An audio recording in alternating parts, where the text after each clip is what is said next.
Welcome to the first podcast for twirlers by twirlers. In an effort to promote and popularize baton twirling around the world, we bring you behind the curtain with us to see how baton twirling has helped change lives. Thank you for supporting us in our mission by listening to the Baton Twirling Podcast. Hey twirlers, don't forget on April 10th, use the hashtag World Baton Twirling Day. This is our day where we can flood social media with everything baton twirling. Today's episode is broken up into two different episodes with Adaline Bebo, the current College Miss Majorette of America. We talk all things competition, Miss Texas, and of course, how she felt when she won College Miss Majorette of America. Hey, thank you so much for joining us on our podcast today. So excited. I've been looking into ways to make baton popular again, just like any way to contribute. If I hear one more time that it's like a dying art, I need to smile and nod. Yeah. Oh, okay, yeah. thanks. I know. Like, dedicating my life to something that's dead. Yeah. I know you know this. Oh my God. So, I got started in twirling when I was about 9, and I've been twirling for like, I don't know, 2 years, and then my grandma's like, I used to be a baton twirler, and I was like, why didn't you tell me any of this? Everyone's grandma twirled out over here. I was like, nope, I'm just the one in the family. Yeah. Oh, my grandma, and she pulled out all these photos. She was like the head majorette of her high school. Photos of my grandma. I was, before she passed away, I was so close to my grandma, and I was like, the fact that you didn't ever mention this it's like wild to me. I do feel like it's very close to being on the rise. Just the risk level that people are taking nowadays.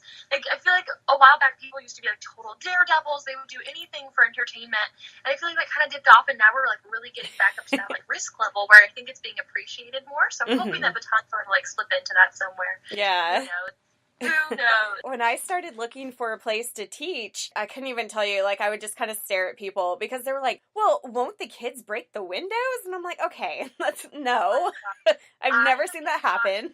Out of so many gyms throughout the years. The gyms were always the hardest part of twirling for me. Yeah. I know so many twirlers. I mean, I was just up in Canada, and they have the same issues between the badminton team and the basketball team. And I grew up in Indiana, where basketball is all, like, if anyone comes into the gym and they're just wearing street clothes and they want to bounce a basketball, you're out, because they take priority, because that's where I live.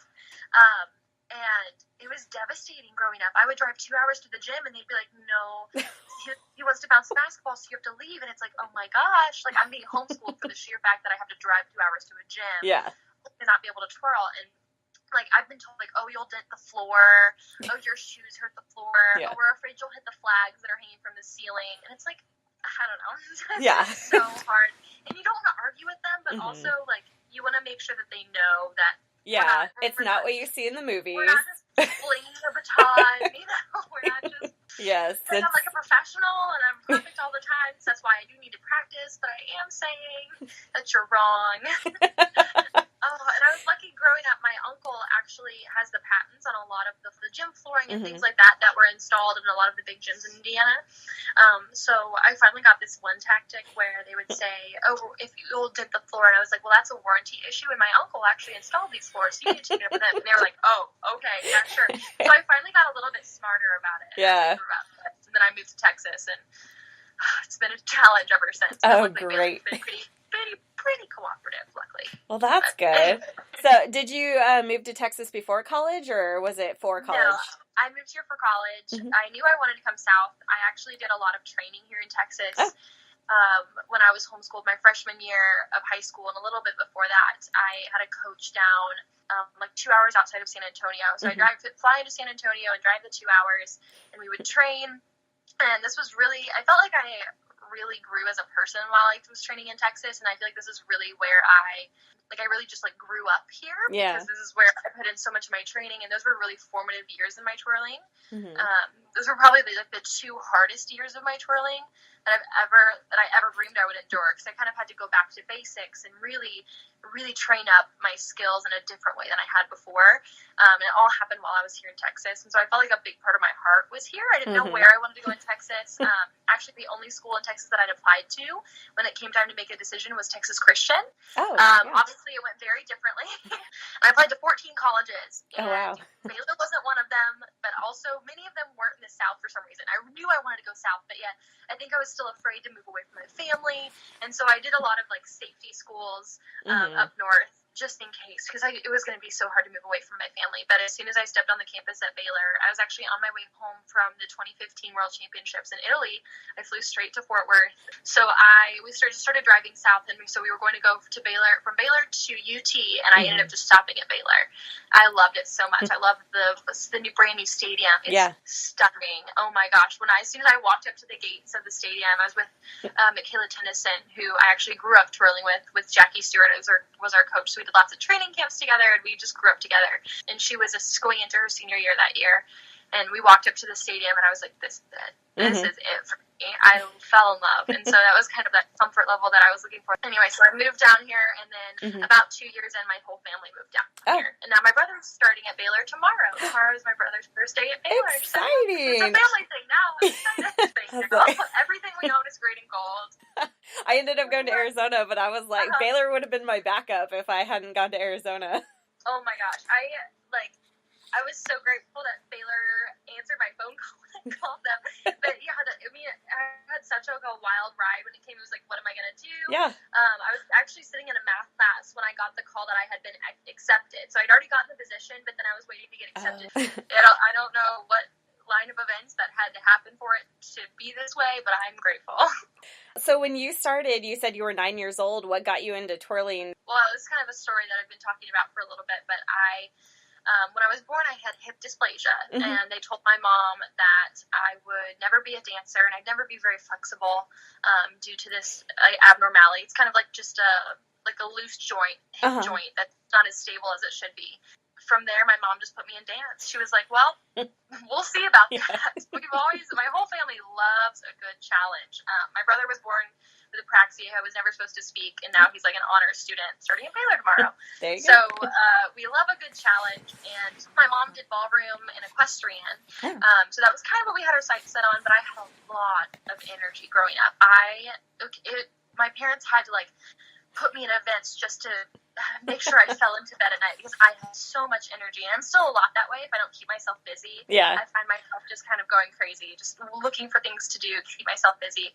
So that was kind of the beginning of it. I was put into ballet, tap, jazz, and then at the age of about 6, I told my mom, I really want to be a baton twirler, and she was totally stunned.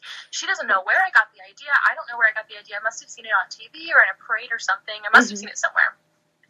But anyway, we go to a local toy store, and they end up having one. My mom had researched, where do you buy one? She found one at a local toy store. It was like a thin aluminum with just plastic ends. Yeah. And I would sit in the backyard, and I would twirl this baton. I would just practice. I didn't know what I was doing. I would just practice and practice and practice. I would watch YouTube videos. And I told my mom, I was like, Mom, I'm going to be on Team USA for baton twirling one day. She was like, now, what has given you this idea? There is not even Team USA for twirling, probably. What are you talking about? It was really a big shock for everyone. So when I was about 7, we went to a local cheer studio to ask if they taught twirling lessons, and they said, no, but you can put her in cheerleading. So, there you go. Or competitive hip-hop dance. So I started in competitive hip-hop dance for a year, and then I did cheerleading for a year, and I hated it. It was not where I belonged, but I did gain a lot of wonderful tumbling skills, a lot about practicing, that it's more than just practicing once a week. You have to practice for hours. I learned a lot of discipline that way. I learned that was not where I fit, but that was just kind of a stepping stone along the way. And when I was 9, my mom got into contact with the United States Twirling Association, and they had a find a coach thing, and they could put me in touch with a coach that was about an hour from my house. And then from there we started doing lessons, and from cheerleading we knew that it took more than once a week, so we would drive an hour to her house and an hour back twice a week, every week for 4 years. Wow. That was like the beginning. And since I had had all the ballet, the gymnastics, things like that, I was kind of fearless in a sense. And I just had to like pick up on the twirling, and I loved it. I loved it so much. I would practice nonstop.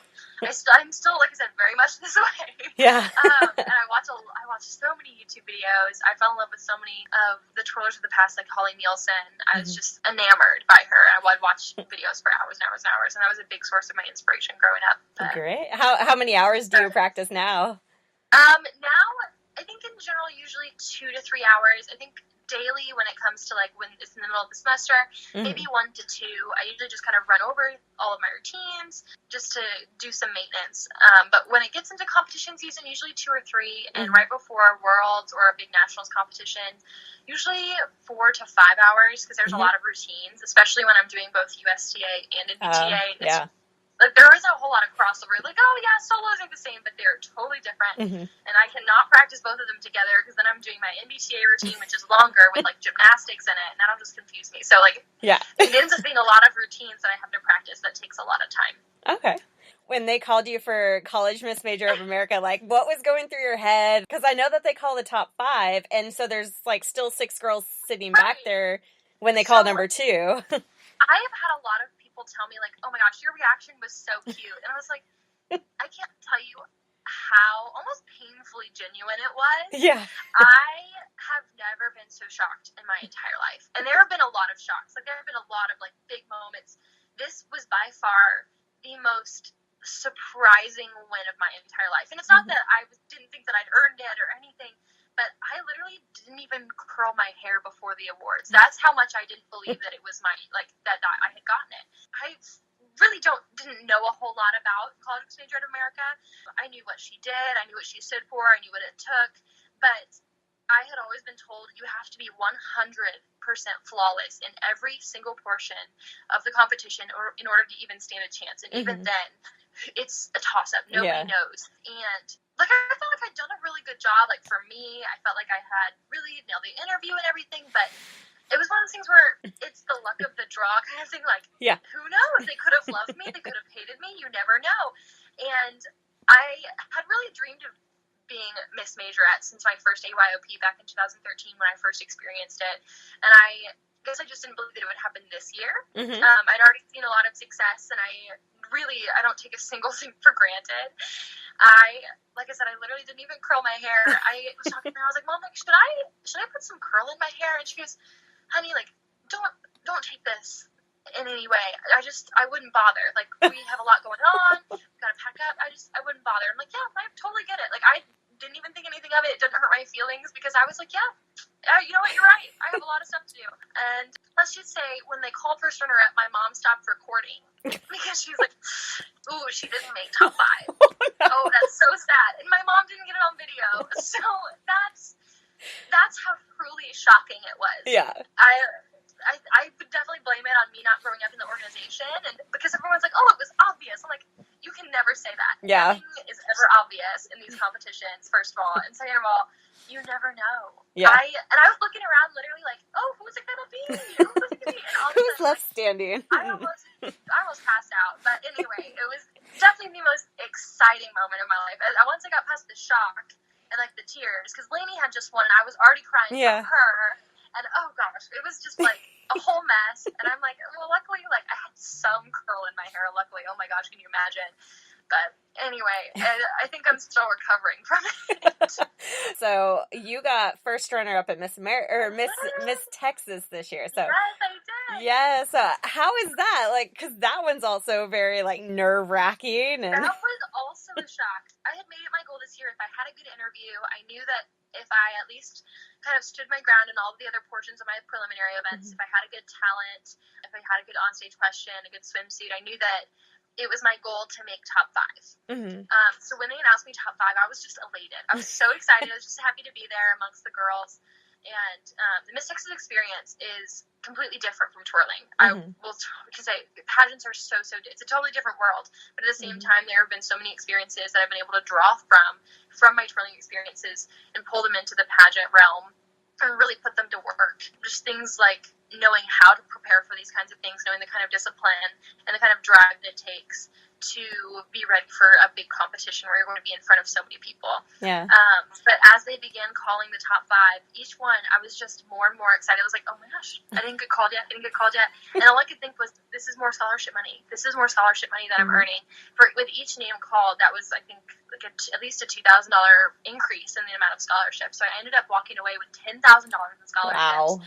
And it was just totally wonderful. So the experience itself could not have gone more perfectly, I guess. It was like the perfect outcome. I won the maximum amount of scholarship money while still being able to pursue additional scholarships through College Majorette of America and everything. So it was like the perfect year. I could not have asked for more. I was going to say, that's a pretty fantastic year. Yeah, I accomplished, I just kept going through the year and like checking off, like, oh my gosh, I'm reaching all these goals.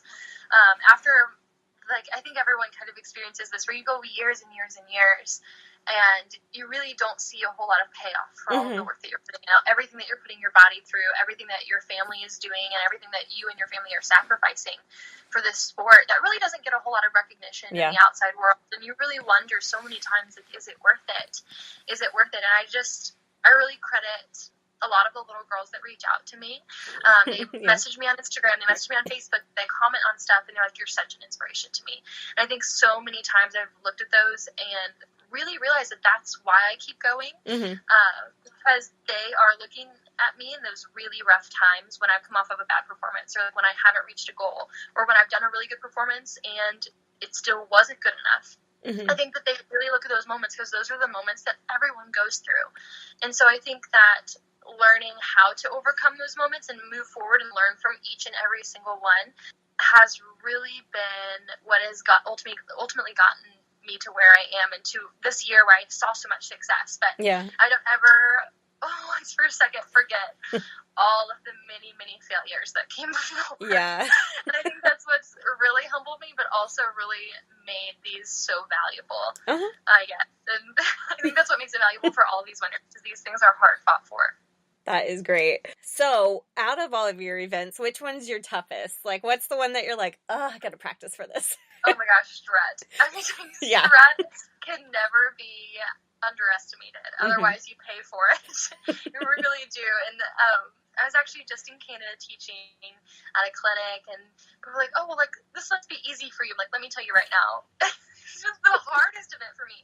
But in so many ways, the fact that Strut is so demanding, it's so physically demanding and mentally demanding, I think that creating those moments that you're like, wow, I didn't know that the baton could move this way. I can't believe that she pulled her leg that way. I think that's what made the process of it, of both creating the routine with my coaches and practicing the routine, so I guess exciting throughout months and months and months of preparation, because I think a lot of times you keep practicing the same routine and by the end of it you're like, I am done, I don't want to ever do this. But I'm still continuing. Just even at this clinic, I was going through portions and I was like, wow, I could probably still use some more work on this trick. I mean, I won the world championship in it, but I could probably still use some work. And I guess that kind of endless potential for the routine itself is kind of what I love the most about it, but also what makes it so darn hard.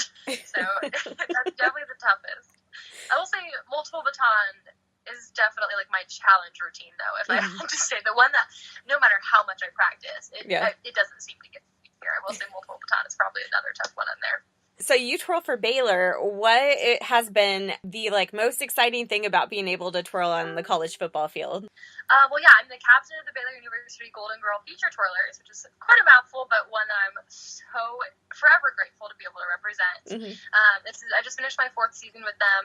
A 5th season is pending. I don't know. We're still feeling that. I'm not sure yet. I'll decide when I get away from football season. So right now I'm like, football game. Oh my gosh. We'll see.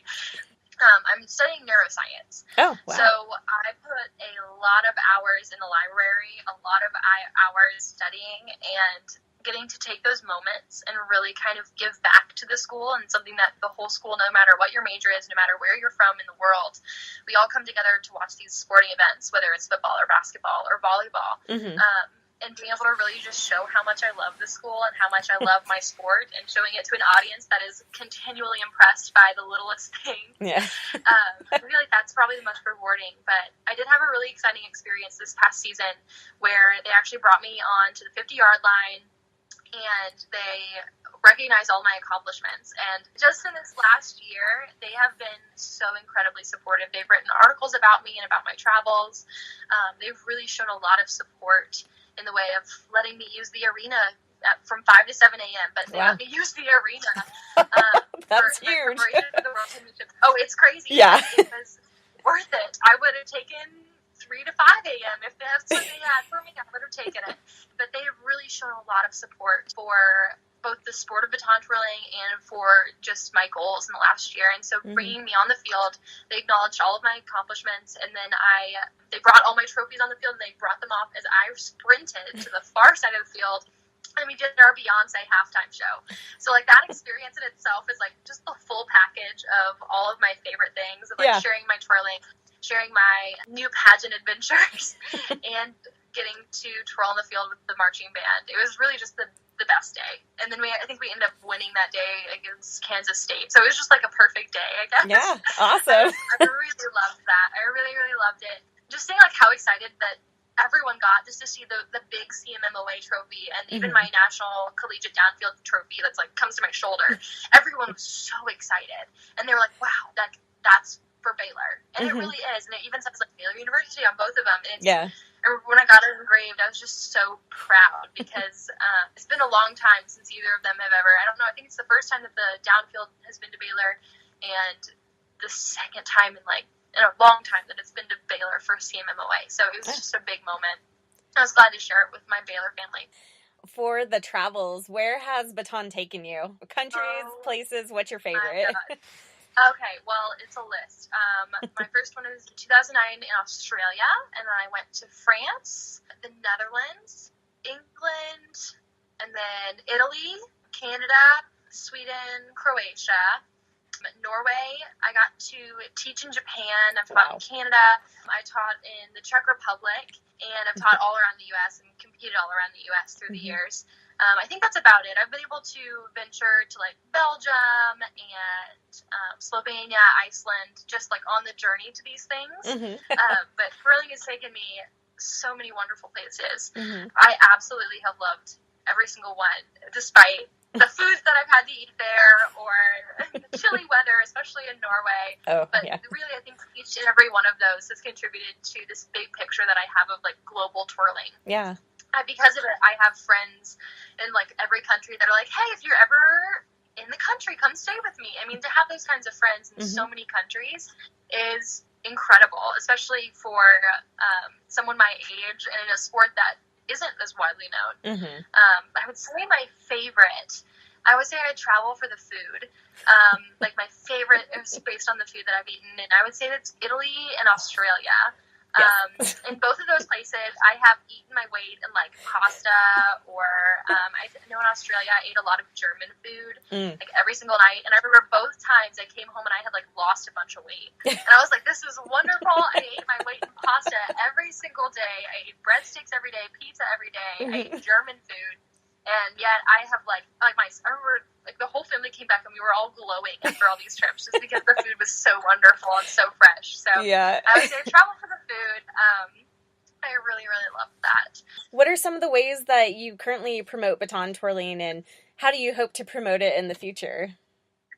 I actually have a couple different things going. Number one being World Baton Twirling Day. It happens April 10th every single year. This is going to be, I believe, our third year. And it's really just exciting because I think it's a big initiative to bring everyone from every part of the world, every organization, anyone who's remotely involved with baton twirling from the past, the present, bring them all together and show our love of baton twirling. And it's just kind of like a global spamming on the internet of baton twirling videos, pictures, the routine that we have, the official routine with the official music that we have every year. We've continued to show like exponential growth in the participation just in the last 2 years. So that's been very exciting. I'm on the WBTF Athletes Commission. I'm the USA Athletes Rep and the Secretary to the World Organization. So I got to be one of the co-founders, and I'm part of the USA. I'm the head of the USA campaign for it. So it's been really, really exciting just to be able to have like a different perspective than like someone who's just participating, but being able to like track the numbers and really to see that kind of growth and that love that's been poured out for the sport that I know that I've poured my heart into, and has really like poured itself into me in so many other ways. So I really, really have loved being a part of that, and I really hope that this year is even bigger and better. We're working on plans for that now, so everyone, watch your internet, watch all your social media. It's coming. Nobody worry. But watch your hashtags. That's right. Watch the hashtag World Baton Twirling Day. Information is coming. Another thing is, I think just in general, this was a big push that we did for WBTD, was to just include your non-twirling friends. I know I have a lot of friends here at Baylor that know nothing about twirling, but like if they see me in the gym, I'm like, oh, here, just try it. And that in a lot of ways starts conversations. Another thing is, I know a lot of us get really caught up in the fact that people are like, oh, twirling isn't a sport. They envision us just kind of like the classic majorette. They really don't see us as much of an athlete. One thing that I've really just kind of started to do is like, hey, let me show you a video. I don't really want to argue with anyone. I don't want to tell anyone that they're wrong, because, I mean, they have the right to their opinion, and if they don't view it as a sport, you're not going to be the one to make them. But what I've done is I've just, like, pulled out my phone, like, hey, you should watch this video. And then in a lot of ways, I'm like, oh my gosh, I have to send this to my family. I have to send this to this person. And that started another conversation. I've gotten a lot braver in that sense. I was never that brave when I was younger. I was like, yeah, you're right, it's not a sport. I'm just, let me stay in my gym. Don't kick me out of this gym, and I'm fine. And now I've gotten a little bit braver in the way that I'm starting to start conversations about twirling that aren't negative, that are really positive and are really forward thinking. I also have started to kind of model my Instagram and my social media postings to include other similar sports like gymnastics, acrobatics, dancing. I've really made it like attractive to those kinds of audiences, because there's so much that we have in common.